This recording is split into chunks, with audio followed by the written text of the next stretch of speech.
Hello दोस्तों, स्वागत है आपका स्टडी IQ PCS सारथी चैनल में। और मैं अभिनवराज आपके लिए यहाँ पर 67th BPSC most probable questions की सीरीज लेकर आ गया हूँ। यहाँ 67th BPSC कहने का आशय है कि हम मुख्य परीक्षा को टारगेट में लेकर ध्यान में रख के इन कोर्सेज को लेकर आ रहे हैं मेंस पर एग्जाम को, क्योंकि प्रीलिम्स हो चुका है और आपके लिए ये बहुत ही गोल्डन अपॉर्चुनिटी है कि आप मेंस में यानी मुख्य परीक्षा में लग जाइए।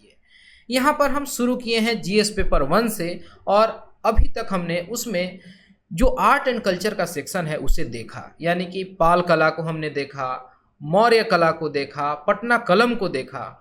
और उन्हीं वीडियोज के कमेंट सेक्शंस में आप जैसे कि मुझे सलाह देते हैं या आप मुझसे रिक्वेस्ट करते हैं कि सर इस टॉपिक पर वीडियो लेकर आया जाए, तो मैं अब इसी तरीके से आगे बढ़ रहा हूँ। ये बॉटम टू टॉप अप्रोच यहाँ हम लेकर चल रहे हैं। तो आज जो हमारा टॉपिक है प्रीवियस ईयर क्वेश्चन से मैंने लेकर आया है आपके लिए, ये टॉपिक ये है ट्राइबल रिवोल्ट। आज हम चर्चा करने वाले हैं संथाल विद्रोह के बारे में, संथाल रिवेलियन के बारे में। चूंकि बीपीएससी का ये one of the favourite topic है, कई ऑल्टरनेट ईयर्स में ये क्वेश्चन पूछ लिया जाता है। और ट्राइबल रिवोल्ट से जो सवाल पूछे जाते हैं वो 3-4 तरीके के होते हैं। एक तो ये तरीका हो सकता है संथाल विद्रोह पूछ लिया जाए, या मुंडा विद्रोह पूछ लिया जाए, या दोनों को मर्ज करके पूछ लिया जाए, या होलिस्टिक मैनर में इनके बारे में पूछ लिया जाए, जैसे कि 64th में ये इस तरीके का एक एक्सपेरिमेंट किया गया था। मैं वो भी क्वेश्चन आपके साथ साझा करूंगा।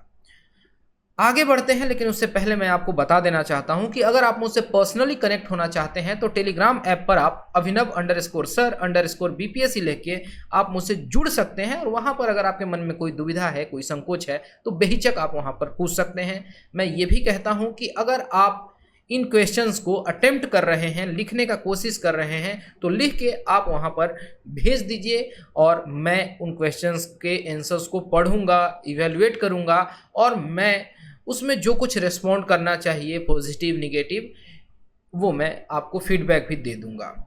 जिस तरीके से मुझे समय की उपलब्धता होती है उस हिसाब से मैं सभी लोगों के कमेंट्स को रिप्लाई करना पसंद करता हूँ।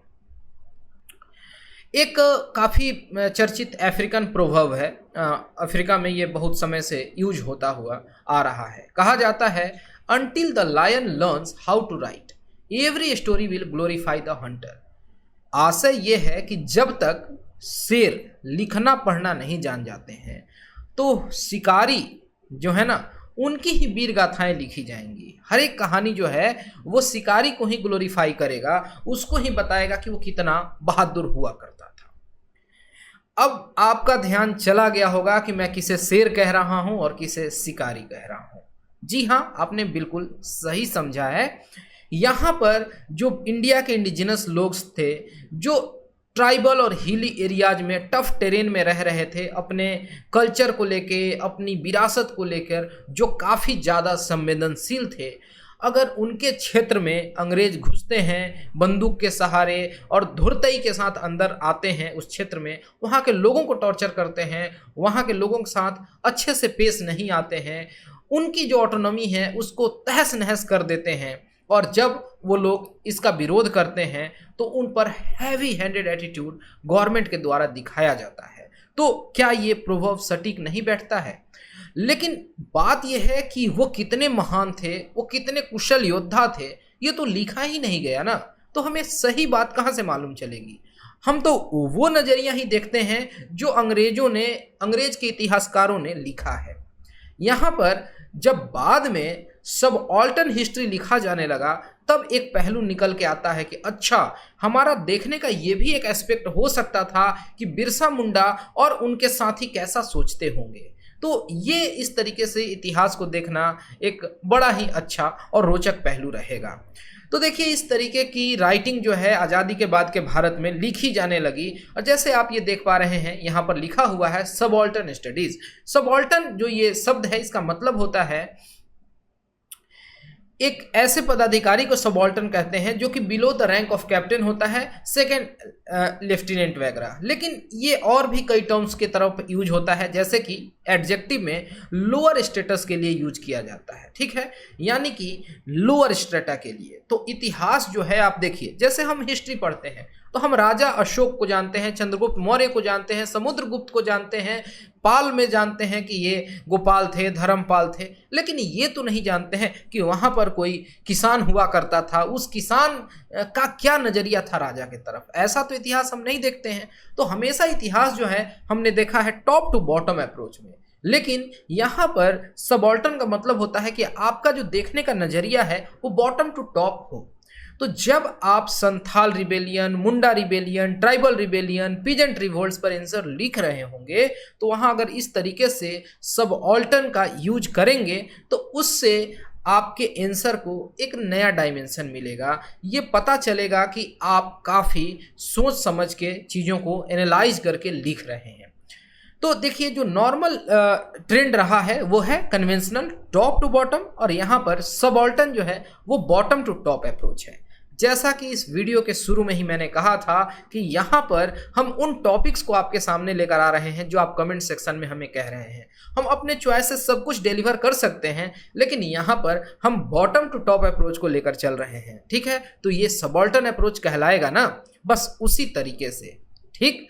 तो देखिए, जीएस पेपर 1 मेंस में, और यहाँ पर रिवोल्ट, रिबेलियन वगैरह के क्रोनोलॉजी को समझना बहुत जरूरी है। प्रीलिम्स में आपने बहुत अच्छे से समझा था और उस पर कई तरीके के सवाल पूछते जाते रहे हैं। जैसे 48 से 52 जो बीपीएससी हुई थी वहाँ पूछा गया था कि बिहार में संथाल विद्रोह 1855-56 का जो टाइम था के कारण एवं परिणामों का विवेचन कीजिए, यानी discuss the cause and results of revolt of Santhal in Bihar.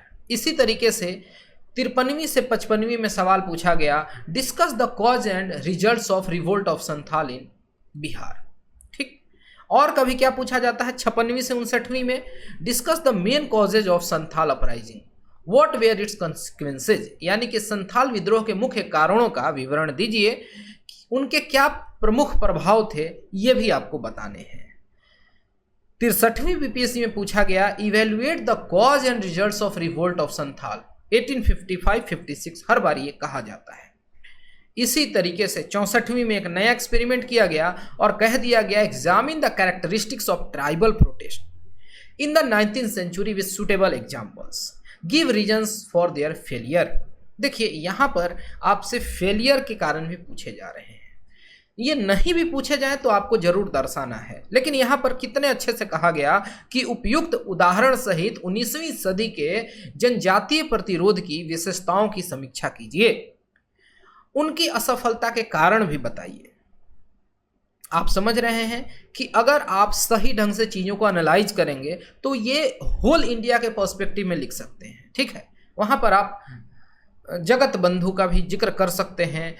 जो भी विद्रोह आपके दिमाग में आ रहा है, आसाम से लेके मध्य प्रदेश, महाराष्ट्र तक, राजस्थान में, बंगाल में, कहीं सब कुछ यहाँ जिक्र कर सकते थे। तो 64th बीपीएससी में एक वाइडर एस्पेक्ट दिया गया था, लेकिन क्वेश्चन पूछने वाले ने ये दिमाग में रखा था कि आप इसमें मुंडा और संथाल विद्रोह का जिक्र जरूर करें। ट्राइबल रिवोल्ट से किस तरीके से सवाल पूछे गए ये हमने आपको दिखा दिया, अलग अलग बार पूछे जाते रहे हैं ये। तो अब आप कहेंगे कि सर ये जो झारखंड का हिस्सा है आज का, वहाँ से इत्तेफाक रखता है संथाल का क्षेत्र या फिर मुंडा का जो क्षेत्र है, ये बीपीएससी के करिकुलम में इतना ज़्यादा क्यों इम्बाइब्ड है। देखिए, ये उस समय का जो हमारा तत्कालीन बिहार था उसका ये हिस्सा हुआ करता था, और ये हमारे गौरवशाली इतिहास का एक बड़ा ही सुंदर सा माइलस्टोन है। तो यहाँ पर क्वेश्चन के पैटर्न में कोई चेंज नहीं होता है अगर बिहार से झारखंड अलग हो जाता है। तो अगर बिहार से झारखंड अलग हो जाएगा तो क्या हम अपने इतिहास को भूल जाएंगे? क्या हम अपने अतीत को भूल जाएंगे? क्या हम अपनी वीर गाथा को भूल जाएंगे और ये कहेंगे नहीं ये झारखंड की वीर गाथा है, ये बिहार की धरती है, और इस बिहार की धरती का ये एक बहुत बड़ा सम्मान है कि यहाँ पर इस तरीके से लोग हीरोइक लोगों का प्रदर्शन हमें देखने को मिलता है और उनके बारे में जितना लिखा जाए, जितना पढ़ा जाए, जिस तरीके से क्वेश्चंस पूछे जाए उतना कम है। बीपीएससी का तो एक ये बहुत अच्छा पहलू है, या कोई भी सिविल सर्विस परीक्षा है, मैं मानता हूं कि एक बहुत अच्छा अप्रोच है कि अगर इस तरीके से सवाल पूछे जाते हैं तो हमें अपने अतीत को टटोलने का मौका मिलता है। नहीं तो शायद कोई ऐसे जहमत नहीं उठाता कि हम जाकर थोड़ा बिरसा मुंडा के बारे में जानें, जरा हम संथाल विद्रोह के बारे में जानें, जरा हम सिद्धो कानो के बारे में जानें। ठीक है, तो ये कितनी अच्छी बात है, कितनी खूबसूरती है बीपीएससी का, ये तो मैं मानता हूँ। बहुत सारे ट्राइबल ग्रुप्स वगैरह की बात की जाएगी, लेकिन यहाँ पर हम 1855 के दौर के संथाल रिवेलियन की बात कर रहे हैं। देखिए, भारत सरकार के द्वारा एक डाक टिकट भी जारी किया गया 4 रुपए का, तब किया गया था। सिधो मुर्मू और कान्हू मुर्मू ये दोनों भाई थे और ये टिकट जारी किया गया था सन 2002 में। एक तरीका था एक ट्रिब्यूट देने का इन ग्रेट लोगों को। सवाल आपके लिए, ये संथाल कौन थे? Who were the Santhals? तो बताएंगे कि ये एग्रीकल्चरल पीपुल थे जिनका सेटलमेंट राजमहल की पहाड़ियों में था, बिहार के क्षेत्र में या तत्कालीन बिहार के क्षेत्र में। ठीक है, देन बिहार में, ऐसा आप लिख सकते हैं। यहाँ पर ब्रिटिशर्स आते हैं और यहाँ पर इस क्षेत्र में वो अपना साम्राज्य स्थापित करना चाहते हैं ताकि वहाँ से वो रेवेन्यू का कलेक्शन कर सकें, राजस्व की यहाँ से वो थोड़ी एक्सट्रैक्शन कर सकें। संथाल जो हैं एक बार को अग्री कर जाते हैं कि वो जंगलों को काट देंगे और यहाँ पर सेटल्ड एग्रीकल्चर प्रैक्टिस करेंगे, यानी कि जो आज का परिभाषा है सिविलाइज्ड होने का, सिविलाइजेशन को अपनाने का, तो यहाँ पर इन तरीके के मेन स्ट्रीम में भी आने का एक सकारात्मक पहलू जो है वो संथालों के द्वारा दिखता है। सन 1832 बहुत इंपॉर्टेंट है, जहां पर कि एक लार्ज नंबर ऑफ एरिया जो है जो डिमार्केट किया गया था दमीन ए को। देखिए, दमीन जो है, इस वर्ड को थोड़ा अलग तरीके से प्रोनाउंस करने का कोशिश करिए तो क्या आपको नहीं समझ आ रहा है कि ये वर्ड जमीन की तरह लग रहा है? जमीन ए को, ठीक है, या संथाल परगना, यानी इस संथाल लोगों की जो लैंड थी वो दमीन ए को कही गई। ठीक है, ये सब कीवर्ड है, ये आपके आंसर में रिफ्लेक्ट होना चाहिए। इसी तरीके से हम देखते हैं कि धीरे धीरे एक्सपेंशन स्टार्ट होता है ब्रिटिश साइड से और एक हद तक चला जाता है कि जब कोई चीज़ बर्दाश्त से बाहर होता है तो फिर वो आक्रमण का ही रूप लेता है। और यहाँ पर ये पीस लविंग लोगों के साथ हुआ। ये शांति प्रिय लोग थे, सेल्फ इन्वॉल्व लोग थे, जिनको न चाह के परेशान करके इनको इस हद तक सताया गया कि इन्होंने लोहा लेने की ठान ली। तो यहाँ पर इस मैप को देखिए और इस क्षेत्र को देखिए, ये छोटा नागपुर की पहाड़ी, यहाँ पर आपको हजारीबाग प्लेट्यू वगैरह का पूरा क्षेत्र, यहाँ पर जो आप देखते हैं राजमहल की पहाड़ी, ये सब जो क्षेत्र था यहाँ पर संथाल लोग रहा करते थे। तो ये ट्राइबल ग्रुप उस समय थे, आज भी बहुत अधिक पॉपुलेशन इनकी आपको देखने को मिलती है, खासकर झारखंड के क्षेत्र में, वेस्ट बंगाल के क्षेत्र में और ओडिशा के क्षेत्र में। 19वीं सदी तक की बात करें तो ये काफी हार्मनी के साथ रहते थे प्रकृति के बीच में, यानी प्रकृति के साथ एक बेहतर सामंजस्य स्थापित करके ये प्रकृति में ही रहते थे, प्रकृति की गोद में रहते थे और वहां वो झूम खेती प्रैक्टिस करते थे, शिफ्टिंग एग्रीकल्चर, जिसको कि स्लैश एंड बर्न एग्रीकल्चर भी कहते हैं, कि एक जमीन है उस पर जो जंगल लगे हैं काटे, उस जमीन पर खेती किए, जब उसकी उत्पादकता कम हो गई तो फिर कहीं और चले गए खेती करने और यहाँ पर आगे चल के जंगल फिर से पनप जाते हैं और वो हंटिंग वगैरह प्रैक्टिस करते थे। हिली एरियाज में रहते थे, बीरभू के क्षेत्र में, बाराभू के क्षेत्र में, मानभू के क्षेत्र में, पलामू के क्षेत्र में और छोटा नागपुर के क्षेत्र में। अगर अब आप ये काम करें कि इन क्षेत्रों को जान लें, एक बढ़िया सा बिहार झारखंड का कंबाइंड मैप बनाएं, वहां पर इस क्षेत्र को ऐसे हेचिंग कर दें और यहाँ पर इन जगहों के नाम लिख दें, तो क्या आपको नहीं लगता है कि आपका आंसर बाकियों के आंसर से कुछ ज़्यादा खूबसूरत दिखने लगेगा? ये काम आप करके देखिए, ठीक है। तो ये जो क्षेत्र है बीरभू, बाराभू, मानभू, पलामू, छोटा नागपुर, आगे चल के बंगाल प्रेसिडेंसी के अंतर्गत आ जा रहा है। ध्यान दीजिएगा, पीछे साइड की कहानी भी आप समझते रहिएगा कि battle of Buxar, battle of Plassey, वो सब भी चल रहा है, पैरेलली चल रहा है। जिसका रूल इस क्षेत्र में आता है और 1757 को कोई भूल नहीं सकता है। बैटल ऑफ पलासी होती है, सिराजुद्दौला हार जाते हैं। ये जो संथाल लाइफ है ये डिस्टर्ब हो जाता है on slot of the zamindari system जो कि इंट्रोड्यूस किया गया, यानी यहाँ जमींदार नियुक्त कर दिए गए कि भाई आपको यहाँ कलेक्शन करना है और हम तक पहुँचाना है। ये जो नेचर लविंग लोग थे जो जमीन को काट मतलब जंगल को काट के वहाँ खेती कर रहे थे, उन क्षेत्रों पर एक तरीके से टैक्स इम्पोज कर दिया गया और इन्हीं लोगों का जिनका ये पूरा क्षेत्र था, ये जो कह लें कि इनके बाप दादाओं से इन्हें ये संपत्ति मिली हुई थी, प्राकृतिक संपत्ति, उनसे ही इन्हें खदेड़ दिया जाता है और इनको लैंडलेस बॉन्डेड लेबर की तरह ट्रीट किया जाता है अपने ही मातृभूमि पर। इससे बड़ा किसी के लिए बर्बरता क्या हो सकता है? ये उन लोगों के द्वारा किया जा रहा था जो दुनिया में परचम लेके घूमते हैं कि हम सबसे ज्यादा सिविलाइज्ड हैं। ये उन लोगों की बर्बरता है। और जो लोकल लैंडलॉर्ड्स थे वो ऑक्युपाई कर लेते हैं संथाल लैंड्स को और वह क्षेत्र का ये दोहन करने लगते हैं, वहाँ के लोगों का दोहन करते हैं और ये सब कुछ बेचारे ट्राइबल्स बर्दाश्त कर रहे थे, सह रहे थे। ये ट्राइबल कम्युनिटी जो है ये एंगेज्ड हो जाती है कमर्शियल एक्टिविटी में और उस समय तक ये पैसा वगैरह का ट्रांजैक्शन में जनरली नहीं इन्वॉल्व थे, ये वस्तु विनिमय प्रणाली में विश्वास रखते थे, बार्टर सिस्टम में इन्वॉल्व थे और ये धीरे धीरे करेंसी सिस्टम में इनको ला दिया जाता है कॉलोनियल इंटरवेंशंस के वजह से। और फिर ये इस तरीके से मनी लेंडर्स वगैरह से उधार लेते हैं और फिर हम देखते हैं कि उसी ट्रैप में, डेप्ट ट्रैप में फंस जाते हैं और जब कहते हैं कि मूल से अधिक ब्याज हो जाना, वो वाली सिचुएशन हो जाती थी, उन्हें और प्रताड़ित किया जाता था, बंधुआ मजदूर बना लिया जाता था, फिर भी ये सह रहे थे। ये जो मनी लेंडर्स थे उनको एक्सप्लॉइट कर रहे थे, reduce them to abject poverty. इसके बाद क्या होता है, they were weighted down by heavy debts, माने उन पर इस तरीके से भार लादा जा रहा है और उनको बहुत ज़्यादा गरीबी में ढकेला जा रहा है, उनका ह्यूमिलाइजेशन किया जा रहा है, मतलब तिरस्कृत वो महसूस कर रहे थे, being landless in what was traditionally their turf. तो इस तरीके की चीज़ों को देखते हैं। अब कहते हैं कि सब्र का इम्तिहान लेना वही हो रहा था और दौर आ जाता है, समय आ जाता है 30 जून 1855 का। 2 साल बाद 1857 की क्रांति होने वाली है, समझ रहे हैं? उससे 2 साल पहले की बात है, 30 जून 1855 की हम बात कर रहे हैं। 2 भाई हैं संथाल भाई, सिद्धू और कान्हू मुर्मू, जिनके यहाँ पर तस्वीरों को दिखाया जा रहा है। ये ऑर्गेनाइज करते हैं और 10,000 संथाल इनके पीछे आ जाते हैं और कहते हैं कि चलो हम अपने प्राइड के लिए, अपने रेस्पेक्ट के लिए, सेल्फ रेस्पेक्ट के लिए, अपने मदरलैंड के लिए आज हम ब्रिटिश हुकूमत की इन जमींदारों का विरोध करेंगे। उनका समस्या जो है ब्रिटिशर्स नहीं थे, वो सारे आउटसाइडर्स थे जो उन पर परेशान कर रहे थे, जिनके वजह से ये दिक्कत में थे। और यही बात है कि आउटसाइडर्स को दिखूज कहते थे, DIKHU, दिखू। देखिए इस शब्द को अगर आप समझना चाहें तो देखिए दिक्कत देने वाला, दिक, जैसे मैं भोजपुरी डायलेक्ट से आता हूं तो यहाँ पर अमूमन बातचीत में लोग कह देते हैं, जैसे किसी को कहना हो कि परेशान मत करो तो कहेगा दिक मत करो।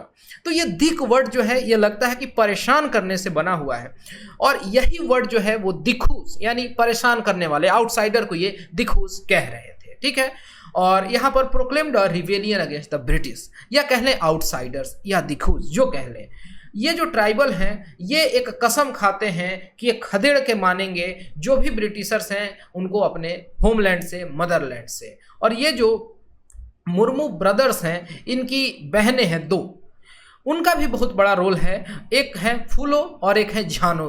अब झानो मुर्मू कह लीजिए, झानो देवी कह लीजिए, फूलो देवी, झानो देवी, फूलो मुर्मू, झानो देव मुर्मू, इनका भी नाम इक्वली इंपॉर्टेंट है जितना इंपॉर्टेंट नाम है सिद्धो और कानू। देखिए आज से हम कितने वर्ष पहले की बात कर रहे हैं, आप कैलकुलेट करिए कि यहाँ पर हम मतलब 150 वर्ष के करीब पीछे बढ़े हैं, 160 165 साल पहले की बात हो रही है। और उस समय ये कितना अच्छा सिग्नेचर एग्जाम्पल है जेंडर इक्वालिटी का। आप सोच के देखिए कि भाइयों का समर्थन जो है दो बहनें कर रही हैं, और आज के सोसाइटी में अभी भी हम इक्वालिटी के लिए हम स्ट्रगल कर रहे हैं। ये हर जगह फेमिनिज्म की बात की जाती है कि जेंडर इक्वालिटी नहीं मिल पा रहा है, जेंडर न्यूट्रल सोसाइटी बनाने की हम बात कर रहे हैं। और आज से इतने वर्ष पहले हमें इस तरीके का एग्जाम्पल देखने को मिलता है, वो भी एकदम फार फ्लंग एरियाज में जहां पर कि लिटरेसी नहीं थी, लेकिन लोग लॉ ऑफ नेचुरल जस्टिस को समझते थे। उस क्षेत्र की बात कर रहे हैं। और ये जो लैंडलॉर्ड्स थे ये सपोर्ट कर रहे थे गवर्नमेंट को, जबकि जो लोकल लोग थे, जो भी संथाल नहीं भी थे लेकिन जो भी वहां के किसान वगैरह थे, जैसे या फिर ग्वाला हो गए, मिल्कमैन वगैरह हो गए, लुहार हो गए, जो जैसे लोहा का वो टांगी बना रहे हैं, हंसिया बना रहे हैं, और वो संथाल वगैरह को देते थे, तो वो लोग भी संथाल के सपोर्ट में आ गए थे। जो संथाल्स थे ये फियर्स फाइटर्स थे, बट दे वेयर ऑनरेबल। ये बात समझने वाली होगी। कुछ कुछ ब्रिटिश ऑब्जर्वर्स का मानना था कि संथाल्स यूज्ड पॉइजन्ड एरोज, कि जहर लगे हुए तीर का भी इनके द्वारा प्रयोग किया गया for hunting, but did not use poisoned arrows against the enemies in war. ठीक है, कि ये देखिए ये लोग जब शिकार वगैरह करते थे तो वो जहर लगे हुए तीर का यूज करते थे, लेकिन जब ये लोग अंग्रेजों के साथ लड़ रहे थे तो यहाँ पर इन्होंने वो सारे इथिक्स को फॉलो किया कि जहर लगे हुए तीर का प्रयोग ना किया जाए। ठीक है, और ये कितना बड़ा विरोधाभास है कि British came to civilise the natives, है ना। सुन के हंसी आती है, बिल्कुल आनी चाहिए। बात है 10 नवंबर 1855 की, जब यहाँ पर मार्शल लॉ लगा दिया जाता है, किसी को भी उठा लिया जाए, किसी को फांसी दे दिया जाए, ताकि एक सरकार का ये दमनकारी जो एटीट्यूड है वो आप देख पा रहे हैं। और ये मार्शल लॉ चला 3 जनवरी 1856 तक, यानी इतने दिन तक यहाँ पर सरकार लोगों को कंट्रोल नहीं कर पा रही थी, इतने ये फियर्स थे। The British pass the Santhal Parganas tenancy act in 1876, और इसी के फलस्वरूप कुछ वर्ष बाद संथाल परगना टेनेंसी एक्ट आता है। तो ये कितनी बड़ी एक जीत थी। और देखिए 1856 के बाद 1857 का विद्रोह होता है, वो बिल्कुल अलग टॉपिक है, उसको हम बहुत अच्छे से डील करेंगे। लेकिन देखिए ये जो स्ट्रगल हुआ था 1855-56 में, उसी के फलस्वरूप संथाल परगनाज टेनेंसी एक्ट निकल के आता है 1876 में, जहां पर कि प्रोटेक्शन दिया जाता है for the tribes against the exploitation, जो इनकी मांगे थी और बहुत लाजमी भी। जो ये संथाल रिवेलियन है ये ओवरशैड हो गया कहीं ना कहीं 1857 के विद्रोह में। ये इस बात को आप बहुत अच्छे से कोट कर सकते हैं, ठीक है। लेकिन ये ध्यान रखिएगा कि it remained a watershed in the evolution of modern Santhali identity, और जो संथाली अस्मिता है वो यहीं से है। हर एक संथाली या संथाल ट्राइब जो हैं बड़े ही अपने को प्राउड फील करते हैं कि वो उस लिनेज से आते हैं जिन्होंने अंग्रेजों को खदेड़ा था, जिन्होंने अपने बदौलत संथाल परगना टेनेंसी एक्ट बनवा दिया, है ना।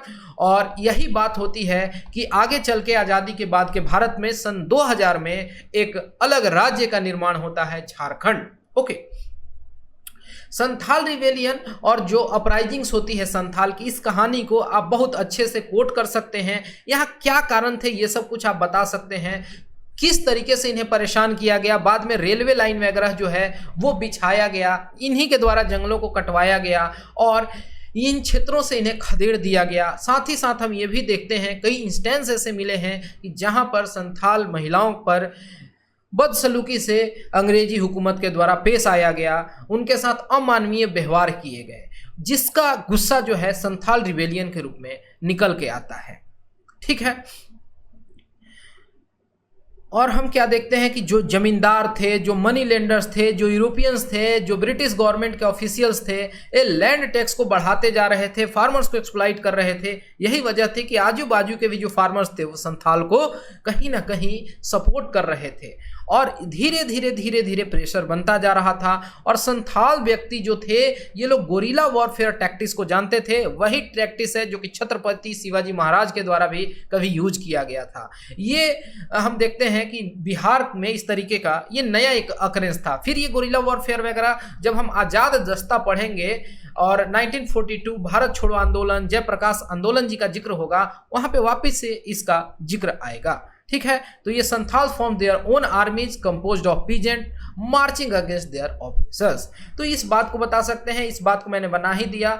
और यहाँ पर जो ये संथाल आर्मी थी ये रेलवे लाइन को उखाड़ते हैं, पोस्टल कम्युनिकेशन को उखाड़ फेंकते हैं। और संथाल रिवोल्ट को मैं मानता हूं कि एक सफल रिवोल्ट था। अगर ये कह दिया जाए कि नहीं अंग्रेजों ने दमनकारी तरीके से इन्हें हरा दिया, तो ये वही बात है कि हम बकरे को बांध दें, उसके चारों हाथ पैर को बांध दें और फिर एक बहुत धारदार हथियार से उसका गला काट दें और हम कहें कि हमने उसे हरा दिया।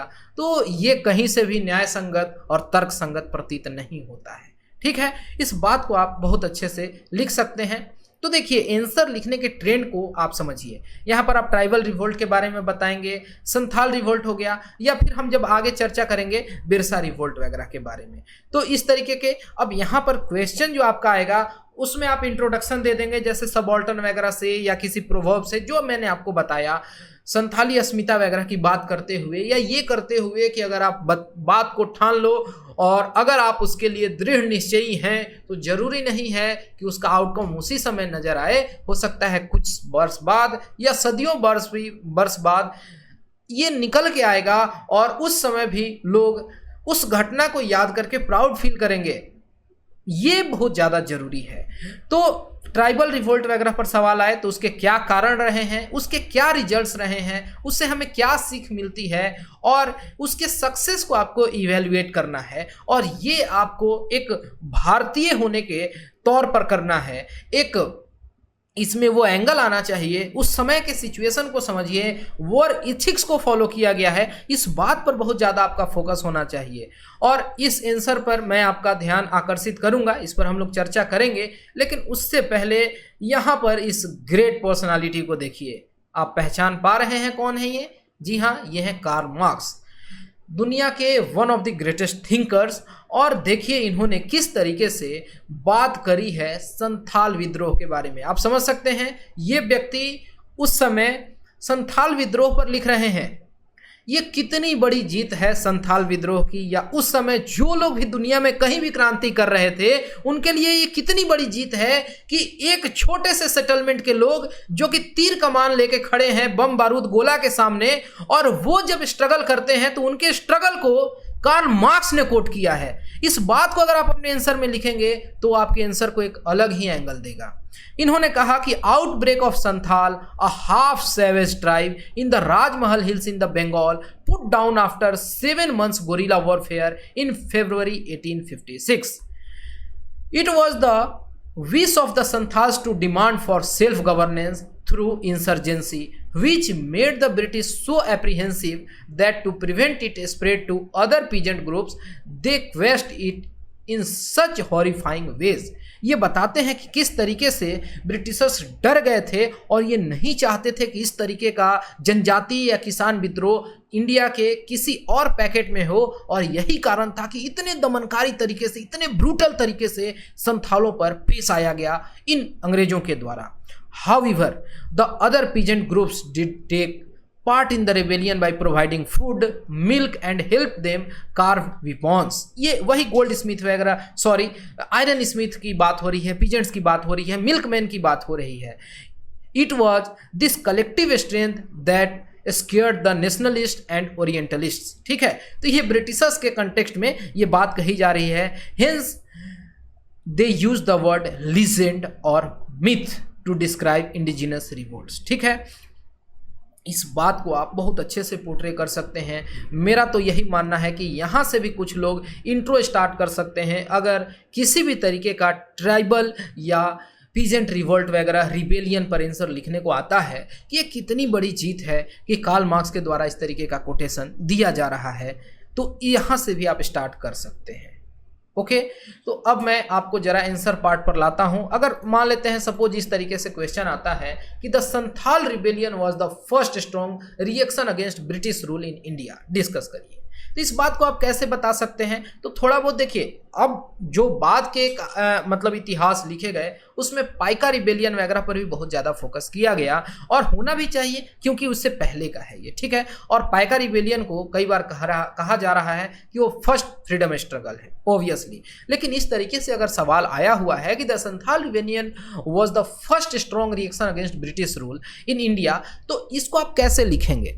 तो यहाँ पर आप इस बात को ऐसे प्रस्तुत कर सकते हैं कि जी हाँ, 1857 की जो क्रांति है, जो विद्रोह है, उसको हम कहते हैं कि ये इंडिया का फर्स्ट वॉर ऑफ स्ट्रगल है। और ये हम नहीं कह रहे हैं, ये बात वीर दास सावरकर जी के द्वारा भी कही गई है। उससे पहले का ये स्ट्रगल है। हमने अभी ये डिस्कशन किया कि ये ओवरशैडो हो गया था कहीं ना कहीं उस महान क्रांति के द्वारा, लेकिन फिर भी इसको हम मानेंगे कि ये फर्स्ट स्ट्रॉन्ग रिएक्शन था अगेंस्ट ब्रिटिश रूल। कैसे?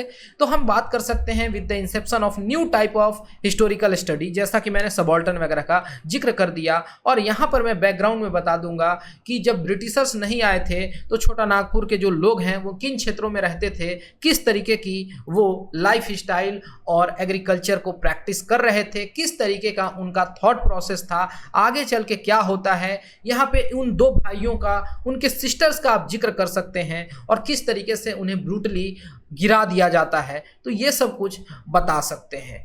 लेकिन जो कंक्लूजन पार्ट आपका होगा वो बहुत स्ट्रांग होना चाहिए। वहाँ पर आपका जो नेशनलिज्म है वो रिफ्लेक्ट होना चाहिए। आप बताइए कि कितने महान लोग थे, इनके स्ट्रगल का क्या देन था कि इनके लिए अलग से संथाल परगना टेंडेंसी एक्ट निकल के आती है इनके हितों की रक्षा के लिए। और इतना ही नहीं, आगे चल के जब हमारा देश आज़ाद होता है, देर से ही सही लेकिन झारखंड को रिकॉग्नाइजेशन मिलती है, संथाल परगना उस क्षेत्र को नाम दे दिया गया था बहुत पहले ही। झारखंड जब स्टेट बन जाता है तो ये एक वैचारिक जीत के रूप में भी बहुत सारे लोग देखते हैं। तो इस तरीके से आप लिख सकते हैं। यहाँ कार्ल मार्क्स का जो मैंने कोटेशन यूज किया था उस बात को अगर आप बताएंगे तो इससे पता चलेगा कि ये कितना महान अपने आप में एक विद्रोह था, ठीक है।